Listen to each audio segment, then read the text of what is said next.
ನಮಸ್ಕಾರ ವೀಕ್ಷಕರೇ, welcome back to my channel. ನಾನು ನಿಮ್ಮ ನೇತ್ರ ರವಿಕುಮಾರ್. ಇವತ್ತು ನಾವು ಫಸ್ಟ್ ಟೈಮ್ ಮನೆಯಲ್ಲಿ ತಂದೂರಿ ಚಿಕನ್ ತಂದೂರಿ ಮಾಡೋದು ಹೇಗೆ ಅಂತ ಟ್ರೈ ಮಾಡಿದೆ. ತುಂಬ ಚೆನ್ನಾಗಿ ಬಂತು. ಫಸ್ಟ್ ಟೈಮ್ ಮಾಡಿದ್ರೂ ತುಂಬ ಟೇಸ್ಟಿಯಾಗಿ ಬಂತು. ಹಾಗಾದರೆ ಬನ್ನಿ ನೋಡೋಣ ನಾನು ಯಾವ ರೀತಿ ಮಾಡಿದ್ದೀನಿ ಅಂತ ತೋರಿಸ್ತೀನಿ. ನಾನಿಲ್ಲಿ ಮೊದಲಿಗೆ 1.5 1/4 ಹತ್ತತ್ರ 2 kg ಚಿಕನ್ ತನಕ ಇತ್ತು. ಚಿಕನನ್ನು ದಪ್ಪ ದಪ್ಪ ಪೀಸಾಗಿ ಕಟ್ ಮಾಡಿಸ್ಕೊಂಡು ಅದಕ್ಕೆ ಮಧ್ಯದಲ್ಲಿ ಕಟ್ಸ್ ಮಾಡಿಟ್ಕೊಂಡು ಎಲ್ಲನೂ ಜೋಡಿಸ್ಕೊಂಡೆ. ನಂತರ ಅದಕ್ಕೆ ಮಸಾಲೆ ಮಿಕ್ಸ್ ಮಾಡಿಕೊಂಡೆ. ಮೊದಲಿಗೆ 2 ಟೇಬಲ್ ಸ್ಪೂನಷ್ಟು ಶುಂಠಿ ಬೆಳ್ಳುಳ್ಳಿ ಪೇಸ್ಟು, 2 ಟೇಬಲ್ ಸ್ಪೂನಷ್ಟು ಧನಿಯಾ ಪುಡಿ ಹಾಗೂ 1.5 ಟೇಬಲ್ ಸ್ಪೂನಷ್ಟು ಅಚ್ಕಾರದ ಪುಡಿ. ನಂತರ ಕಲರಿಗೆ ನಾನಿಲ್ಲಿ ಕಾಶ್ಮೀರಿ ಚಿಲ್ಲಿ ಪೌಡರ್ನ ಅರ್ಧ ಟೇಬಲ್ ಸ್ಪೂನಷ್ಟು ಯೂಸ್ ಮಾಡ್ಕೊಂಡಿದ್ದೀನಿ. ನಂತರ ಗರಂ ಮಸಾಲ ಅರ್ಧ ಟೇಬಲ್ ಸ್ಪೂನು. ನಂತರ ಇದಕ್ಕೆ 2 ಟೇಬಲ್ ಸ್ಪೂನಷ್ಟು ತಂದೂರಿ ಚಿಕನ್ ಮಸಾಲ ಪೌಡರ್ನ ಯೂಸ್ ಮಾಡಿದ್ದೀನಿ. ಇದು ಹಾಕಿದ್ರೆ ಅದರದ್ದೇ ಆದಂತಹ ಫ್ಲೇವರ್ ಬರುತ್ತೆ. ನಂತರ ಮನೆ ಮೊಸರು, ಗಟ್ಟಿ ಮೊಸರಲ್ಲೇ ಇದನ್ನು ಕಲಿಸ್ಕೊಂಡಿದ್ದೀನಿ. ನಾನಿಲ್ಲಿ ನೀರನ್ನು ಯೂಸ್ ಮಾಡಿಲ್ಲ. ಹಾಗೂ 1 ನಿಂಬೆಹಣ್ಣನ್ನು ಹಾಕ್ಕೊಂಡಿದ್ದೀನಿ. ಬರೀ ಮೊಸರಲ್ಲೇ ಇದನ್ನು ಚೆನ್ನಾಗಿ ಮಿಕ್ಸ್ ಮಾಡ್ಕೊಂಡಿದ್ದೀನಿ. ನೋಡಿ, ಈ ರೀತಿ ಮೊಸರಲ್ಲೇ ಮಿಕ್ಸ್ ಮಾಡ್ಕೊಂಡಿದ್ದೀನಿ. ನಾನು ಇದನ್ನು ಫಸ್ಟ್ ಟೈಮ್ ಟ್ರೈ ಮಾಡಿದ್ದು, ಬರೀ ಹೋಟೆಲಲ್ಲಿ ತಿಂತಿದ್ದೆ. ನಂತರ ರುಚಿಗೆ ಉಪ್ಪನ್ನು ಸೇರಿಸ್ಕೊಂಡಿದ್ದೀನಿ.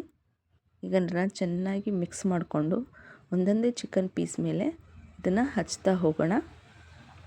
ಇದು ಚೆನ್ನಾಗಿ ಆ ಕಟ್ಸ್ ಏನು ಮಾಡ್ಕೊಂಡಿರ್ತೀವಲ್ವ ಅದರೊಳಗಡೆ ಎಲ್ಲ ಹೋಗಬೇಕು.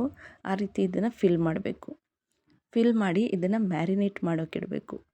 ಮಿನಿಮಮ್ 1 ಅವರ್ ಮ್ಯಾರಿನೇಟ್ ಮಾಡಿದ್ರೆ ಇದು ಚೆನ್ನಾಗಿ ಮ್ಯಾರಿನೇಟ್ ಆಗುತ್ತೆ. 1 ಅವರ್ಗಿಂತ ನಾವು ಬೆಳಗ್ಗೆ ಮ್ಯಾರಿನೇಟ್ ಮಾಡಿ ಮಧ್ಯಾಹ್ನ ಮಾಡಿದ್ರಂತೂ ಇನ್ನೂ ಟೇಸ್ಟ್ ಉಪ್ಪು ಖಾರ ಎಲ್ಲ ಚೆನ್ನಾಗಿ ಹಿಡಿದಿರುತ್ತೆ. ನಾನು ಇದನ್ನು 1.5 ಅವರ್ ತನಕ ಮ್ಯಾರಿನೇಟ್ ಮಾಡಿಟ್ಟಿದ್ದೆ. ನೋಡಿ, ಈ ರೀತಿ. ಈಗ ಇಲ್ಲಿ ಒಂದು ತವಾ ತೊಗೊಂಡಿದ್ದೀನಿ. ಮೊದಲಿಗೆ ತವಾದಲ್ಲಿ ಟ್ರೈ ಮಾಡೋಣ ಅಂತ ಟ್ರೈ ಮಾಡಿದೆ, ಬಟ್ ಆಗಲಿಲ್ಲ. ಆಮೇಲೆ ತೋರಿಸ್ತೀನಿ ನೆಕ್ಸ್ಟ್ ಏನು ಮಾಡಿದ್ವಿ ಅಂತ. ನೋಡಿ, ಈ ರೀತಿ ತವಾಗೆ ಒಂದೊಂದು ಚಿಕನ್ ಪೀಸನ್ನು ಎಣ್ಣೆ ಹಾಕಿಬಿಟ್ಟು ಅದನ್ನು ಇಡ್ತಾ ಹೋದೆ.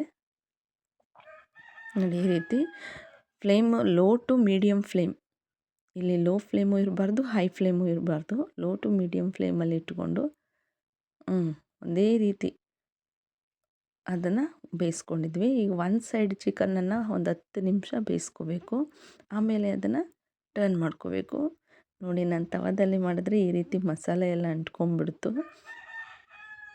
ನೋಡಿ, ಈ ರೀತಿ ಫ್ಲಿಪ್ ಮಾಡ್ಕೊತಾ ಇದ್ದೆ ಒಂದು 10 ನಿಮಿಷಕ್ಕೂ. ನೋಡಿ, ಈ ರೀತಿ. ಈಗ ಈ ಕಡೆ ಒಂದು 10 ನಿಮಿಷ ಅದನ್ನು ಬೇಯಿಸ್ಕೋಬೇಕು. ನಾವು ತವಾದಲ್ಲಿ ಮಾಡಿದ್ರೆ ಅದು ಸ್ಮೋಕಿ ಫ್ಲೇವರ್ ಬರಲ್ಲ ಹಾಗೂ ಮಸಾಲೆ ಡ್ರೈ ಆಗಲ್ಲ. ಆಮೇಲೆ ಆಯಿಲ್ ತುಂಬ ಬೇಕಾಗುತ್ತೆ ತವಾದಲ್ಲಿ ಮಾಡಿದ್ರೆ. ನೋಡಿ, ಈ ರೀತಿ ತುಂಬ ಆಯಿಲ್ ತಗೋತು. ಆಮೇಲೆ ನನಗೆ ಆ ಹೊರಗಡೆ ಮಸಾಲೆ ಏನಿದೆ ಅದು ಡ್ರೈ ಆಗಲಿಲ್ಲ ವೀಕ್ಷಕರೇ. ಎಲ್ಲ ಹಸಿ ಹಸಿ ಥರ ಇತ್ತು. ಏನು ಮಾಡೋದು ಅಂತ ಯೋಚನೆ ಮಾಡಿದಾಗ ನಂತರ ನಾವು ಇಜ್ಜಲನ್ನು ತೊಗೊಂಡು ಬಂದ್ವಿ. ಇಜ್ಜಲನ್ನು ತೊಗೊಂಡು ಬಂದು ಅದಕ್ಕೆ ಬೆಂಕಿ ಹಾಕಿ ಇಜ್ಜಲನ್ನು ರೆಡಿ ಮಾಡ್ಕೊಂಡ್ವಿ. ನೋಡಿ, ಇಷ್ಟನ್ನು ನಾನು ತವಾದಲ್ಲಿ ಬೇಯಿಸ್ಕೊಂಡೆ.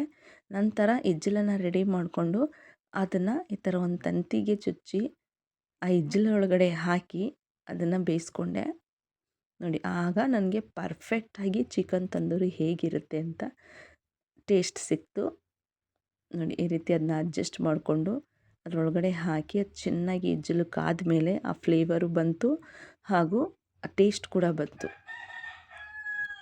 ಸೊ ಅದಕ್ಕೆ ಹೇಳಿದ್ದು, ಫಸ್ಟ್ ಟೈಮ್ ನಾವು ಚಿಕನ್ನ ತುಂಬ ಟೇಸ್ಟಿಯಾಗಿ ಮಾಡಿದ್ವಿ. ಯಾವುದೇ ಮಿಸ್ಟೇಕು ಆಗಲಿಲ್ಲ.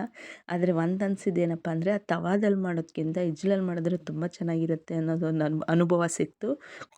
ನೋಡಿ, ಈ ರೀತಿಯಾಗಿ ನಮಗೆ ಚಿಕನ್ ತಂದೂರಿ ರೆಡಿ ಆಗ್ತು. ನೋಡಿ, ಅದನ್ನು ಪುದೀನ ಚಟ್ನಿ ಜೊತೆ ಸರ್ವ್ ಮಾಡಿದ್ರೆ ತುಂಬ ಚೆನ್ನಾಗಿರುತ್ತೆ. ಆ ಪುದೀನ ಚಟ್ನಿಗೆ ಮೊಸರು ಹಾಕ್ಕೊಂಡು ಪುದೀನ ಚಟ್ನಿನ ಗ್ರೈಂಡ್ ಮಾಡಿಕೊಂಡ್ರೆ ಈಗ ಇದಕ್ಕೆ ಕಾಂಬಿನೇಷನ್ ತುಂಬ ಚೆನ್ನಾಗಿರುತ್ತೆ. ಅವತ್ತಿನ ದಿನ ಮನೇಲಿ ಚಿಕನ್ ಬಿರಿಯಾನಿ ಮಾಡಿದ್ರಿಂದ ಚಿಕನ್ ಬಿರಿಯಾನಿ ಹಾಗೂ ತಂದೂರಿ ಚಿಕನ್ನ ಕಾಂಬಿನೇಷನ್ ಆಗಿ ಎಲ್ಲ ಚೆನ್ನಾಗಿ ಎಂಜಾಯ್ ಮಾಡಿದ್ರು. ನೋಡಿ, ನೀವು ಕೂಡ ಈ ರೀತಿ ಒಂದು ಸಲ ಟ್ರೈ ಮಾಡಿ ಹಾಗೂ ಹೇಗಿತ್ತು ಅಂತ ನಂಗೆ ಕಮೆಂಟ್ ಬಾಕ್ಸಲ್ಲಿ ತಿಳಿಸಿ. ಧನ್ಯವಾದಗಳು ವೀಕ್ಷಕರೇ. Thank you very much.